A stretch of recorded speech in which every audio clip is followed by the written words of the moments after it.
우리가 하나님께 끊임없이 감사하는 것은 여러분이 우리에게서 하나님의 말씀을 받을 때 사람의 말로 받아들이지 아니하고 실제 그대로 하나님의 말씀으로 받아들였기 때문입니다. 이 하나님의 말씀은 또한 신도 여러분들 가운데 살아 움직이고 있습니다. 형제자매 여러분은 그리스도 예수 안에서 유대에 있는 하나님의 교회들을 본받는 사람이 되었습니다. 그들이 유대 사람에게서 고난을 받은 것과 같이 여러분도 여러분의 동족에게서 똑같은 고난을 받았습니다. 유대 사람은 주 예수와 예언자를 죽이고 우리를 내쫓고 하나님을 기쁘게 해드리지 않고 모든 사람에게 적대자가 되었습니다. 그들은 우리가 이방 사람에게 말씀을 전해서 구원을 얻게 하려는 일까지도 방해하고 있습니다. 그리하여 그들은 자기들의 죄의 분량을 채웁니다. 마침내 하나님의 진노가 그들에게 이르렀습니다. 형제자매 여러분, 우리가 잠시 여러분을 떠날 것은 얼굴이요 마음이 아닙니다. 우리는 얼굴을 마주하고 여러분을 볼 수 있기를 간절히 바라고 있습니다. 그러므로 우리는 여러분에게 가고자 하였고 특히 나 바울은 한두 번 가고자 하였습니다. 그러나 사탄이 우리를 방해하였습니다. 우리 주 예수께서 오실 때 그분 앞에서 우리의 희망이나 기쁨이나 자랑할 면류관이 무엇이겠습니까? 그것은 여러분이 아니겠습니까? 함께 읽겠습니다. 여러분이야말로 우리의 영광이요 기쁨입니다. 아멘. 네, 오늘 말씀은 우리의 영광, 기쁨입니다. 네. 네, 우리 말씀을 읽었으니까 어느 정도 여러분들이 예상을 하실 거라고 생각합니다. 나이가 좀 이제 들고 보니까 우리가 지금 오늘 그 모음교회 나이 든 순서대로 가장 이렇게 일찍 오셔가지고 네, 그래서 네, 크게 웃으신 분이 격하게 공감하시는 거죠 지금. 네, 그래가지고 뭐 이제 뭐 건강 얘기도 하고 여러 가지 얘기를 했는데 우리가 이제 같이 이게 늙어가는 상황이잖아요, 그죠? 네. 요즘 제가 많이 생각이 들 게 뭐냐면 제가 오른쪽이 되게 안 좋거든요, 희한하게. 네, 그래서 팔도 어깨도 안 좋고 막 다리도 골반도 그런데 이게 이렇게 해서 더 나아질 희망이 없이 계속 나빠지는 건가? 이런 생각이 갑자기 드는 거예요. 그래서 이렇게 계속 나빠지면 와, 지금이 뭐 아프지만 그나마 제일 좋을 때인가? 뭐 이런 생각이 들기도 하고 그러면서 100세 시대라 그러는데 내가 지금 벌써 반밖에 안 하는데 벌써 반을 이루면 안 되지 않겠나 이런 생각이 들고 얼마나 건강이 중요하다고 되게 많이 그런 얘기를 들었잖아요. 네, 그런 생각이 요즘 많이 들더라고요. 제가 이제 20, 30대 때 막 밤도 많이 새고 막 그랬을 때 우리 그 교회에 그 지역교회 다닐 때 그 좀 나이 많은 형이 너 그러다가 몸 망가지면 후회한다. 일찍 자고 잘해라. 이런 얘기 했는데 근데 그 얘기가 요즘 많이 생각나요. 네, 그래서 몸이 망가졌나 뭐 이런 생각도 들고 여러분 건강하셔야 되죠. 그죠? 건강은 현대인들의 이렇게 지금 오래 사는 이런 시대에는 건강하게 오래 사는 게 굉장히 중요한 일 같아요. 그죠?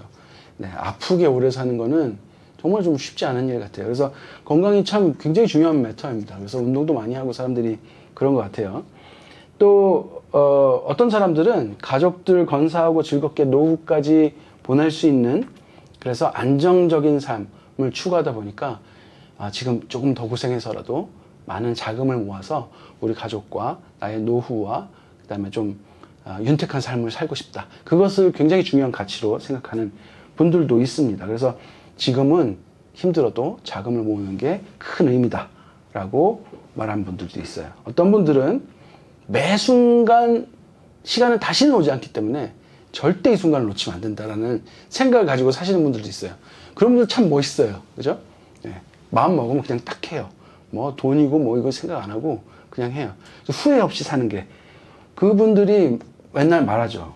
이 시간 다시는 오지 않는다. 그것이 지혜다. 나중에 봐라. 너에게 행복한 기억들만 쫙 있을 것이다. 그렇게 말하기도 합니다. 오늘 말씀은 그렇듯이 어떤 사람에게 무엇이 굉장히 가치 있는 일로 여기면서 살아가듯이 오늘 말씀에서 무엇이 가장 큰 가치인가. 네. 제가 지금 전에 말했던 가치를 부정하는 게 아니에요. 근데 이제 그 가치들이 순서가 있잖아요. 네, 가장 큰 가치는 그리스도인에게 무엇인가. 오늘 바울이 그 가치를 분명하게 선언하고 있습니다. 그게 20절이에요. 여러분이야말로 우리의 영광이요 기쁨입니다 라고 말하고 있어요. 그러니까 바울에게 영광과 기쁨, 뭐 이렇게 연기하시는 분들이 연기로 최고의 상을 받으면 그걸 영광이라고 말하잖아요. 가장 큰 인정을 받은 것, 자기가 가장 가치 있는 쪽에서 제일 위에 올라선 그 영광, 마치 그런 거죠. 그러니까 바울에게 가장 가치 있다는 뜻이에요. 이 영광이란 말이. 이 사도 바울은 데살로니가를 떠난 이후에 그들을 향한 깊은 그리움을 안고 이 편지를 지금 쓰고 있습니다. 여러 번 말씀드려서 어떤 상황인지 여러분 아실 거예요. 그 거리상으로 떨어져 있지만 마음은 여전히 그들과 함께 있었고 다시 돌아가려는 시도를 여러 번 했다고 오늘 말씀에서도 말하고 있습니다. 그럼 그가 영광이요 기쁨이라고 부른 것은 그냥 너희들 너무 잘하고 있어 하고 격려해 주려는 표현이 아니에요.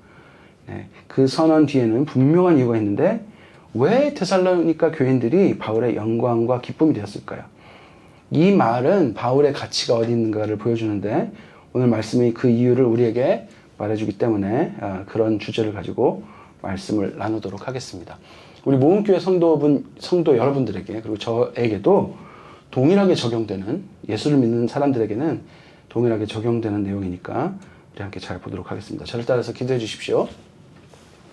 하나님 아버지, 하나님 말씀하십시오. 제가 듣겠습니다. 하나님 말씀하십시오. 제가 듣겠습니다. 예수님 가신 대로 제가 따르겠습니다. 예수님 가신 대로 제가 따르겠습니다. 성령님 저희와 늘 함께하여 주십시오. 성령님 저희와 늘 함께하여 주십시오. 아멘. 네, 하나님 아버지가 그냥 입에 붙어가지고 네, 첫 번째 오늘도 우리 AI 친구가 제 설교문을 넣고 정리해 했더니 이렇게 잘 정리를 해줬습니다. 마음에 안 드는 게 있어서 또 다시 고치는데 만드는 것만큼 시간이 걸렸습니다. 그래서 제가 해야 되나. 근데 디자인은 잘 하는 것 같아요. 그죠? 네. 첫 번째로 여러분 나눌 거는 말씀을 영접한다는 거. 우리가 13절에 지금 굉장히 중요한 얘기가 나오거든요. 13절 제가 읽어볼게요. 여러분이 우리에게서 들은 하나님의 말씀을 받아들일 때 여러분 잘 기억하시고 여러분은 그것을 사람의 말로 받아들이지 않았다는 거예요. 그리고 어떻게 받아들였냐면 하나님의 말씀으로 받아들였습니다. 사실 그것은 하나님의 말씀입니다. 그 말씀이 여러분 믿는 이들 가운데서 살아 역사하고 있습니다. 라고 말하고 있습니다. 이 13절에서 바울이 끊임없이 하나님 앞에 감사하는 이유가 바로 이것이라고 말하고 있어요. 감사의 이유가 바로 데살로니가 교인들이 하나님의 말씀을 어떻게 받아들였는가? 네, 입니다. 네, 오늘도 이제 옛날 헬라어가 나오는데요. 네, 한번 읽어볼까요? 처음엔 뭐예요? 파랄라본데스. 예, 일본어 아닙니다. 파랄라본데스. 일본어 아니고요. 네. 네, 파랄라본데스. 네, 본테스인데, 네, 뭐, 발음하면 데스 되는 거예요. 이게 처음에 나온 사람의 말로 받아들이지 않고 할 때 받아들인다는 말이에요. 이게 뭐냐면 정보수신이에요. 여러분 정보수신은 어떤 이야기냐면 받아들일지 말지를 듣고 본인이 판단하는 거잖아요. 네? 그게 정보예요. 어떤 정보를 주면 이 정보를 주는 사람이 굉장히 신뢰하는 사람이라면 받아들일 확률이 높겠지만 결국은 스스로 판단하는 말이죠. 네. 근데 이 에덱사스데라는 이 말은요, 영접한다는 말이에요. 우리가 예수를 영접한다. 그때도 쓰이는 말이에요. 그러니까 받아들이는데 어떻게 받아들이냐면 마음으로 깊이 받아들이는 거예요. 근데 영접한다는 말 여러분 손님이 올 때 어떤 사람을 영접하나요? 귀빈이 오면 영접하죠. 근데 이 영접한다는 말은 여러분 잘 생각해 보시면 받아들이기 전에 그 사람의 벌써 가치가 이미 최상급이에요. 그러니까 듣고서 판단하는 게 아니고요. 오기 전에 이미 가치를 최상급으로 놓고 오는 거예요. 그러니까 무조건 받아들이겠다는 뜻이에요. 네. 요즘 뭐 이제 한국에서도 이렇게 대통령이 이렇게 해외 순방하는데 이 사람이 우리나라에 굉장히 중요한 사람일수록 어떻게 합니까? 영접합니다. 온다는 얘기를 들으면 다 나가서 도열하고 막 해가지고 막 고적대 막 짜짜짠 막 하고 막 하죠. 네. 그럼 미리 다 하는 거예요. 그러니까 이 사람이 오기 전에 받아들이는 건 무조건 받아들이는 거고요. 그 오기 전에 나의 판단을 거치지 않는 걸 말하는 거예요. 네. 이 두 단어의 핵심 차이가 바로 그거예요. 들은 정보를 본인이 판단하는가, 아니면 받아들이기 전에 이미 가치를 인정하고 있는가.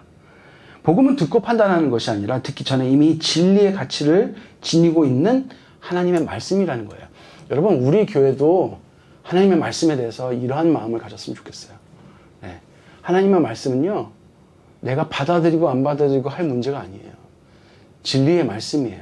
내가 받아들이지 않더라도, 내가 그것을 인정할 수 없다고 할지라도 이미 최상의 가치의 최고의 진리의 말씀이라는 거예요. 이 말씀을 영접한 결과는 무엇입니까? 벌써 이 말씀은, 이 하나님의 말씀 또한 신도 여러분들에게 살아 움직이고 있습니다. 결국 이 받아들인 데살로니가 성도들 사이에서 이 말씀이 어떻게 됐어요? 살아 움직이고 있어요. 말씀이신 예수 그리스도가 그들 안에 살아계심이 증명되고 있는 거예요. 이 삶을 통해서. 즉, 말씀을 받아들이는 것 자체가 예수 그리스도께서 나를 지금 살아서 다스리고 계시다, 실존하고 계시다라는 것을 증거한다는 뜻이에요.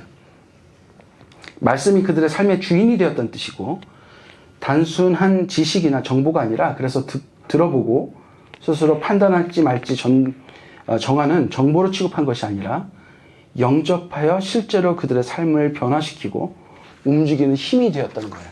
이 증거는 어디서 나냐면 바로 데살로니가 성도들의 삶에서 드러나는 거예요. 우리가 또 아까 이제 나이든 1, 2, 3, 1, 2, 3가 그런 얘기를 했는데, 이 어른들은 이 자신이 어떤 사람이 되어야 되겠다라는 생각들이 어느 정도 있잖아요. 그래서 그 사람의 행동을 보면 이 사람의 가치가 드러나거든요. 마치 우리가 예수 그리스도의 말씀이 최고의 가치라는 생각을 가지고 살면 예수님께서 우리 안에 살아계시다는 것을 우리 삶으로 증거하고 드러내는 것이라는 거예요. 히브리서 4장 12절 보면요, 이렇게 말씀하고 계십니다. 여러분들도 너무나도 잘 아는 말씀입니다. 한번 다 같이 읽어볼까요? 썼나요? 히브리서 안 썼네요. 죄송해요. 이 AI가 제가 성경 구절을 내가 넣었으면 무조건 넣어 그랬는데 말을 안 들었네요. 죄송해요. 제가 체크를 못했네. 오늘 가서 혼 좀 내도록 하겠습니다. 너 이따위로 하려면 취소한다, 이렇게 한번 해보겠습니다. 네. 하나님의 말씀은 히브리서 4장 2절, 12절입니다. 하나님의 말씀은 살아있고 힘이 있어서 어떤 양날 칼보다 더 날카롭습니다. 그래서 사람 속을 꿰뚫어 혼과 영을 갈라내고 관절과 골수를 갈라놓기까지 하며 마음에 품은 생각과 의도를 밝혀냅니다. 이게 하나님의 말씀이 얼마나 살아 능동적으로 활동하시는지를 너무나도 잘 설명하고 있습니다. 하나님의 말씀은 본래 살아있고 활력이 있습니다. 그런데 왜 어떤 사람들에게는 역사하고 어떤 사람들에게는 역사하지 않는 것처럼 느껴질까요? 우리의 삶도 그렇잖아요. 왜 나한테 어쩔 때는 역사하고 어쩔 때는 하나님의 말씀이 이렇게 시큰둥할까요? 오늘 말씀에 의하면 그 말씀을 어떻게 받아들이는가가 굉장히 중요한 매터라는 거예요. 그 말씀을 뭐로 생각하는가? 받아들이기 전에 그 말씀에 대한 생각을 영접할 것인가? 정보로 볼 것인가? 이 우리 마음의 태도가 굉장히 중요한 매터라는 거예요. 여러분, 우리 자신에게 한번 물어봅시다. 우리 매주 하나님의 말씀을 듣습니다. 주중에 성경 이렇게 설교를 들으시는 분들도 있을 거고요. 이 말씀이 우리의 삶에서 살아 움직이고 있나 한번 살펴보았으면 좋겠어요. 예배가 끝나면 말씀이 우리 마음에 남아 있습니까? 아니면 예배가 끝나자마자 문을 나서는 순간 말씀은 사라지고 세상 김성규 모드로 다시 돌아갑니까? 혹시 우리는 말씀을 듣긴 하는데 귀로만 듣고 있는 건 아닌가요? 아니면 정보로만 듣고 있는 건 아닐까요?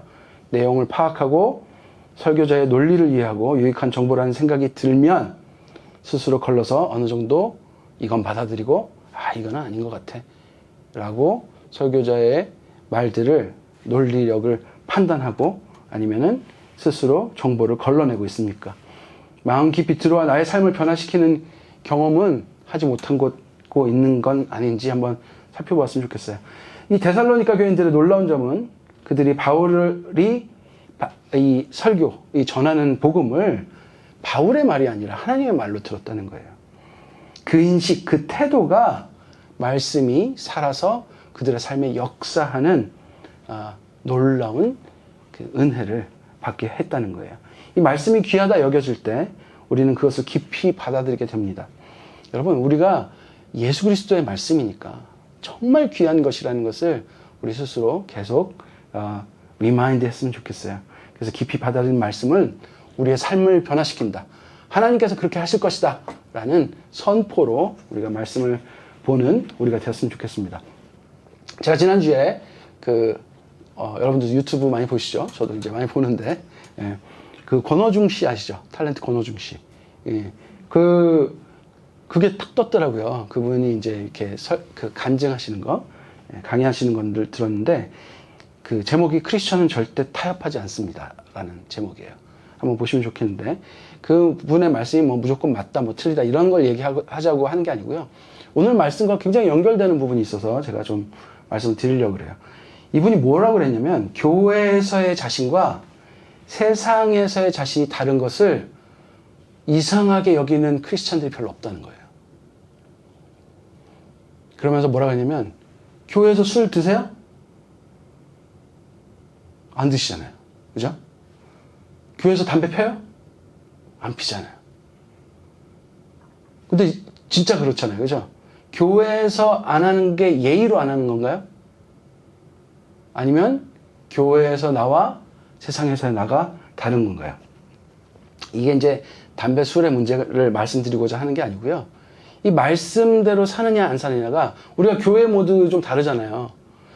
저도 옛날에 어떤 이제 큰 교회에서 예배드리고 나오는데 되게 교회에서 진짜 천사 같은 얼굴을 하신 분인데 나오자마자 차를 좀 늦게 빼서 못 나가니까 그 앞차 주인이 오자마자 지금 뭐 할 거야? 이렇게 하시더라고요. 네. 이게 우리의 현실이에요. 그렇죠? 네. 예배들 때 막, 네, 은혜 많이 받았습니다. 덕분에 너무 좋아요.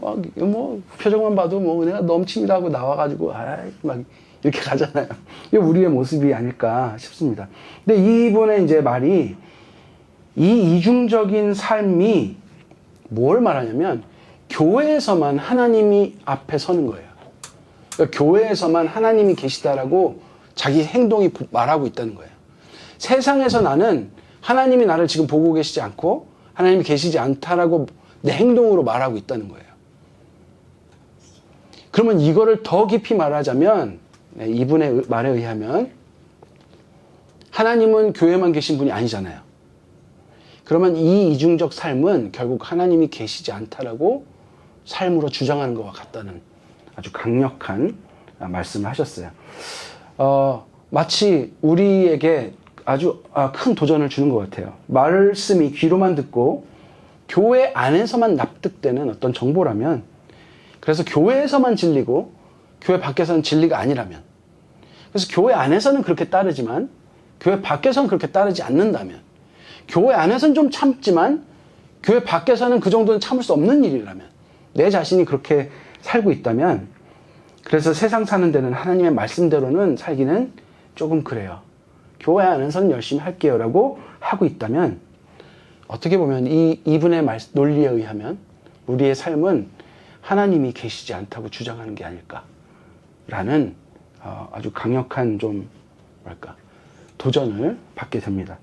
하나님 말씀이 우리 삶에 살아 역사하게 하는 우리가 되었으면 좋겠습니다. 네. 안 되면 끊임없이 여러분 하나님께 매달리는 우리가 되었으면 좋겠어요. 그것이 우리 삶으로 하나님께 살아계시다고 말하는 것이고, 살아계신 하나님이 우리 삶을 다스리는 증거가 되기 때문에 그렇습니다. 네, 두 번째 한번 보겠습니다. 이 말씀을 잣대로 받을 때, 자신의 잣대로 받을 때, 그러니까 처음에 사람의 말로 듣는 그것에 대한 예를 지금 바울은 유대인을 들어서 얘기를 하고 있어요. 15절 16절에 보면 바울은 정반대, 이 데살로니가 교인들과 정반대의 예를 제시합니다. 바로 유대인들이 그런데요. 그 유대 사람들은 주 예수와 예언자들을 죽이고 우리를 박해하였습니다. 그들은 하나님을 기쁘게 하지 않고 모든 사람을 적대하였다라고 말하고 있습니다. 여러분, 이런 게 어떻게 가능할까요? 같은 하나님의 말씀을 들었는데, 유대인이야말로 정말 구약을 달달 외우는 사람들 아닙니까? 나면서부터 율법 교육과 하나님의 말씀을 해석하는 법들을 배웠던 사람들이에요. 성경을 누구보다 철저하게 공부했던 사람들이에요. 스스로 누구보다 하나님을 잘 섬긴다라고 생각했던 사람들이에요. 바울도 그런 유대인 중에 하나였어요. 그래서 한 일이 뭐예요? 예수 믿는 사람 죽이러 다녔잖아요. 복음을, 전도를 방해하고 모든 사람들을 잡아넣으려고 돌아다녔던 사람이에요. 그래서 결국 예수 그리스도를 믿는 사람들에게 큰 두려움의 존재들이 되지 않았습니까? 근데 그런 이유가 바로 분명한 거예요. 그들은 하나님의 말씀을 자신의 경험과 판단과 자신이 배웠던 전통적 신학의 틀로 해석하고 받아들였기 때문에요.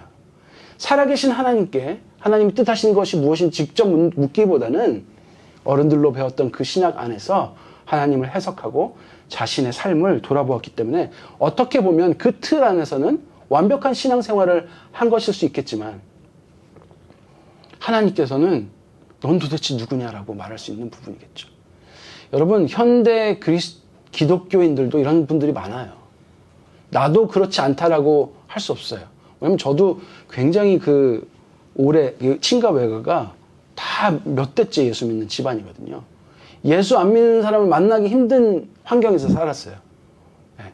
그래서 그게 문화였어요. 그런데 제가 예수님을 인격적으로 만나는 거와는 전혀 다른 문제더라고요. 여러분들 어떠십니까? 이 신약학자 톰 라이트는 이 유대인들이 예수 그리스도의 복음을 거부한 까닭을 이렇게 말해요. 자신들의 신관과 세계관과 정체성에 이 예수 그리스도의 복음이 도전했기 때문이에요. 마치 내가 정해놓은 선과 도덕에 하나님이 나에게 도전한 것 같은 거예요. 그래서 말씀이 나를 바꾸도록 내어드리는 대신에 내 세계관과 내 신념을 지키려고 말씀을 밀어내었다. 이렇게 말하고 있어요. 제가 정말 잘 사용하는 말씀입니다. 로마서 12장 1절, 2절 우리 한번 2절만 썼나요? 이 자식 진짜. 네. 네, 얘한테 하는 말이에요. 네. 제가 읽겠습니다. 형제자매 여러분, 그러므로 나는 하나님의 자비하심을 힘입어 여러분에게 권합니다. 여러분의 몸을 하나님께서 기뻐하실 거룩한 산 제물로 드리십시오. 이것이 여러분이 드릴 합당한 예배입니다. 네, 합당한 예배입니다. 그러면서 합당한 예배를 설명하죠. 2절. 여러분은 이 시대의 풍조를 본받지 말고 마음을 새롭게 함으로 변화를 받아서 하나님의 선하시고 기뻐하시고 완전한 뜻이 무엇인지 분별하도록 하십시오. 이 분별이 뭐라고요? 우리 헬라어 배웠잖아요. 뭐 맞죠? 도끼 맞죠? 그죠? 네, 기억하세요? 네, 우리 지난주에도 나왔죠? 이 분별하는 거, 하나님 뜻 맞아? 하나님 기뻐하시는 거 맞아? 겸손한 마음으로 그것을 계속 물어보고 말씀 찾고 기도로 하나님 뜻 맞습니까? 물어보는 그 삶이 뭐라고요? 우리가 드려야 할 합당한 예배라고요. 하나님이 기뻐하시는 거라고요. 바울이 말한 이거 바울이 로마서 썼잖아요. 그죠? 바울이 말한 우리가 날마다 드려야 할 합당한 예배는 하나님이 기뻐하시는 것이 무엇인지를 날마다 삶에서 분별하는 거예요. 즉 모든 기준이 내 판단과 내 신학과 내 신념이 아니라 하나님이 뭘 기뻐하시는지, 하나님이 뭘 원하시는지를 계속 하나님 말씀을 통해서 분별하는 게 뭐라고요? 예배라고요. 우리가 매일 우리 몸을 거룩한 산제물로 드리는 합당한 예배가 바로 그 행위란 말이에요. 이게 내 기준이 하나님이 되는 삶이란 말이에요. 이 말씀에 의하면 유대인들은 이 영적 예배를 드리지 않은 거예요.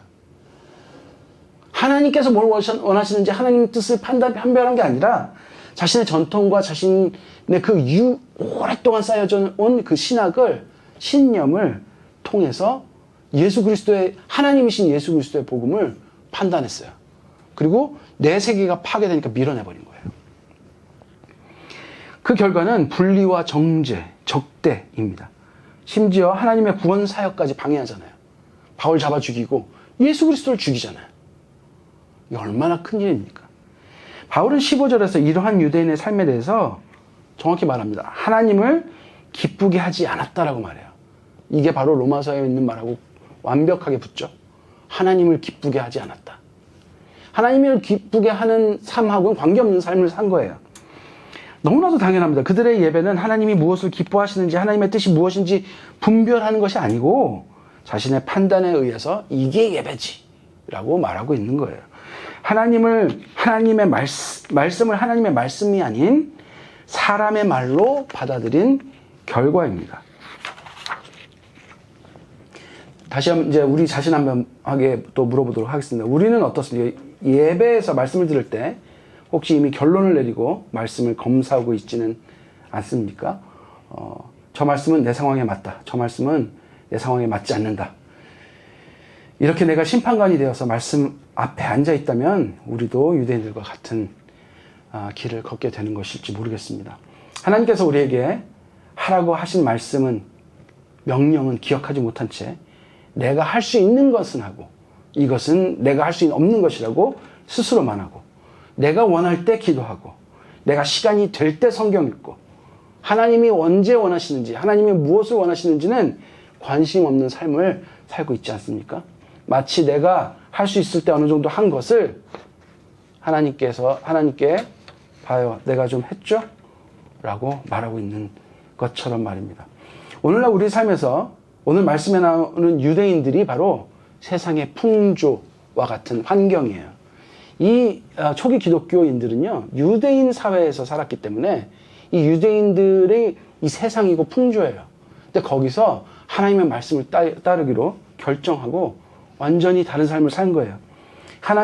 이 유대인들은 하나님과 분리되어 자기 마음대로 선하고 좋은 것이 무엇인지 말하고, 그렇지 않은 것들에 대해서 지혜롭지 않다고 하며 무시합니다. 이것이 우리 세상이 지금 예수를 믿고 그 말씀대로 살아가려는 우리에게 하는 말이에요. 그렇게 살면 어떡해? 야, 그렇게 정직하게 살아서 어떻게 살아? 남들 다 이렇게 해서 돈 모으는데 넌 그럼 죽어도 돈 못 모으지 라고 말하고 있지 않겠습니까? 여러분, 세상이 정한 가치는 선과 진리가 아닙니다. 그것은 말씀을 비교해 선택하는 자로, 이렇게 말씀을 비교해서 내가 원하는 것만 선택하는 사람으로 살지 않는 우리가 됐으면 좋겠습니다. 세 번째 한번 보도록 하겠습니다. 그리스도인으로 살아가는 증거는 바로 14절에 나옵니다. 우리 14절 한번 같이 읽을까요? 없나요? 네, 또 없네요. 자, 제가 읽겠습니다. 형제자매 여러분은 그리스도 예수 안에서 유대에 있는 하나님의 교회들을 본받는 사람이 되었습니다. 하나님의 교회들을 본받는 사람이 되었습니다. 그들이 유대 사람에게서 고난을 받은 것과 같이 여러분도 여러분의 동족에게서 똑같은 고난을 받았습니다. 이 데살로니가 교인들은 바울의 영광이요 기쁨이 된 두 번째 이유가 바로 그들이 핍박 가운데서도 믿음을 지켰기 때문입니다. 그들은 말씀을 깊이 받아들였고 말씀에 따라 살았습니다. 그 결과 동족에게 핍박을 받았습니다. 이게 무슨 말이냐면, 우리가 사는 사회 이웃들과 우리 주변에 내가 속한 사회로부터 핍박을 받았다는 얘기예요. 이 세상 문화를 따른 사람들에게, 동일한 문화관과 배경을 가진 사람들에게 핍박을 받았다는 얘기예요. 이 쉽지 않아요. 내 삶이 갑자기 변하면 내가 살아왔던 그런 삶을 똑같이 살았던 그 친구들에게 이상하다는 소리를 당연히 들을 수밖에 없습니다. 여러분, 세상 문화와의 충돌은 필연적이에요. 이것은 너무나도 자연스러운 결과예요. 하나님의 말씀대로 사는 삶은 세상과 충돌할 수밖에 없습니다. 네, 당연한 얘기예요. 하나님의 나라는 하나님의 선을 따르지만 완전히 타락한 세상은 자신이 주인된 타락한 생각들을 따르고 그것을 상식이라고 말하기 때문에 그렇습니다. 세상은 자신을 위해 살라고 말합니다. 더 많이 가지고 더 높이 오르고 더 인정받으라고 말합니다. 그러나 하나님 말씀은 그 반대를 이야기합니다. 섬기는 자가 더 크고 잃어야 얻고 낮아지는 것이 높아지는 길이라고 말하고 있습니다. 여러분, 오늘날 우리 시대의 핍박은 무엇인지 한번 생각해 보십시오. 데살로니가 시대에는 물리적인 박해가 있었어요. 바울도 많이 매맞았죠. 우리 시대에는 좀 다른 형태로 나타나죠. 윤리적인 선택을 할 때 압박을 받습니다.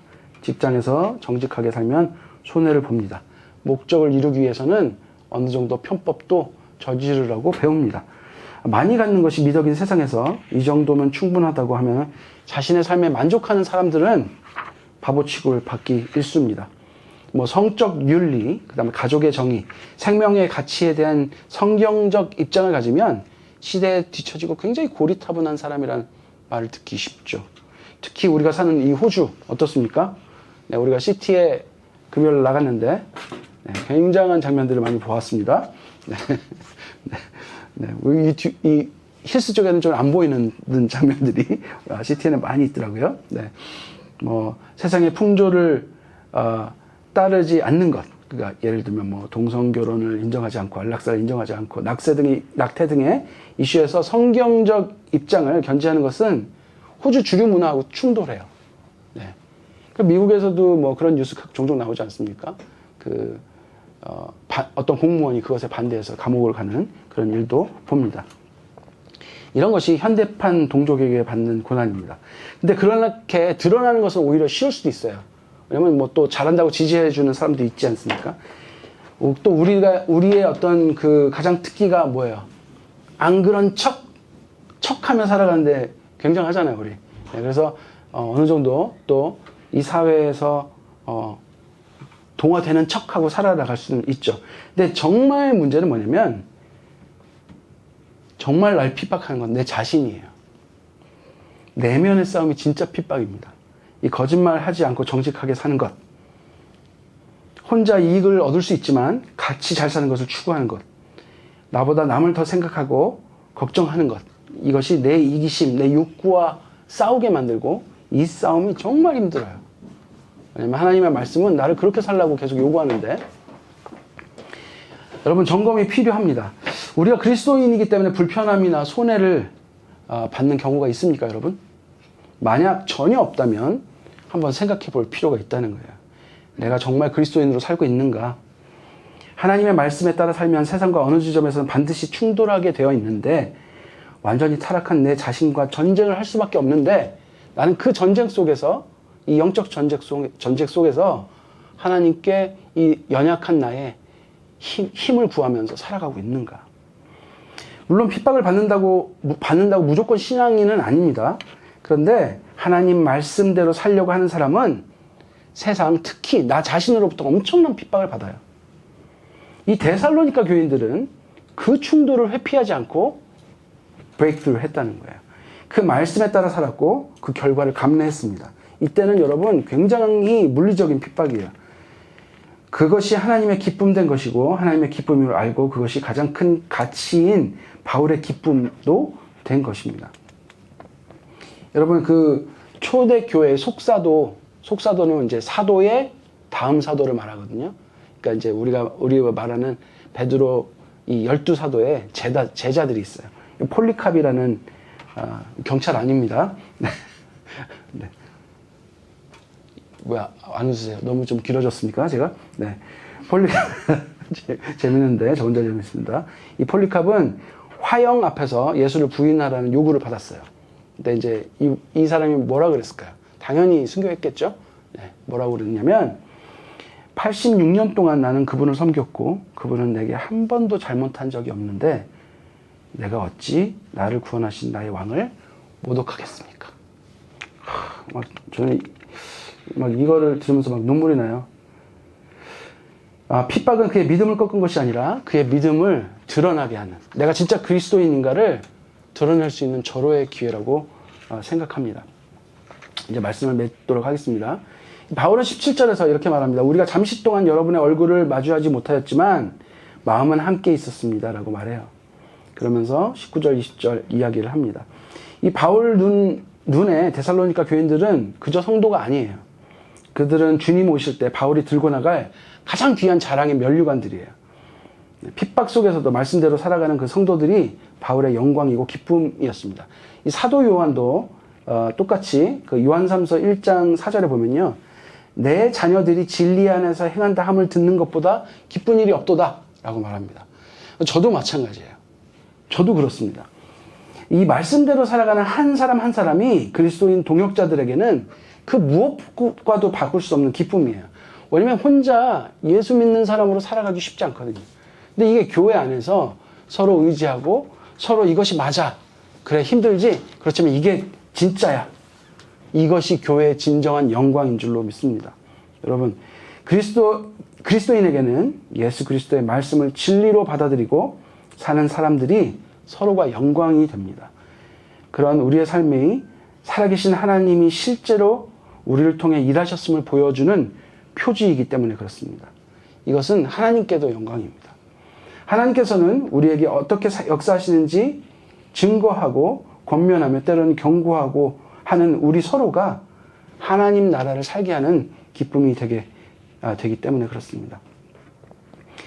오늘 모음교회 성도분 우리가 서로에게 영광이고 기쁨이 되길 간절히 바랍니다. 오늘 말씀 그대로 성경을 하나님의 말씀을 받아들이는 사람들이 되셨으면 좋겠습니다. 기쁘게 열렬히 영접하고 마음 깊이 받아들여서 하나님의 말씀이 우리의 삶에 살아 역사하도록 하십시오. 또 말씀을 따라 살다가 세상과 부딪힐 때 세상 풍조를 따라가거나 두 주인을 섬기는 모습을 갖거나 하지 마십시오. 말씀대로 살 때 어려움을 겪는다는 것은 우리가 그리스도인으로 살고 있다는 증거가 됩니다. 네. 얘도 말해주네요. 빨리 끝내라고. 네. 주님이 오실 그날 우리 모험성도 분들이 서로가 우리의 영광이 되었으면 좋겠어요. 우리의 기쁨이 되었으면 좋겠어요. 하나님, 우리 성도들 보십시오. 우리가 정말 서로 격려하며 하나님 말씀대로 살려고 격려하고 지지하고 위로하고 이끌고 위로받으며 이렇게 살아왔어요.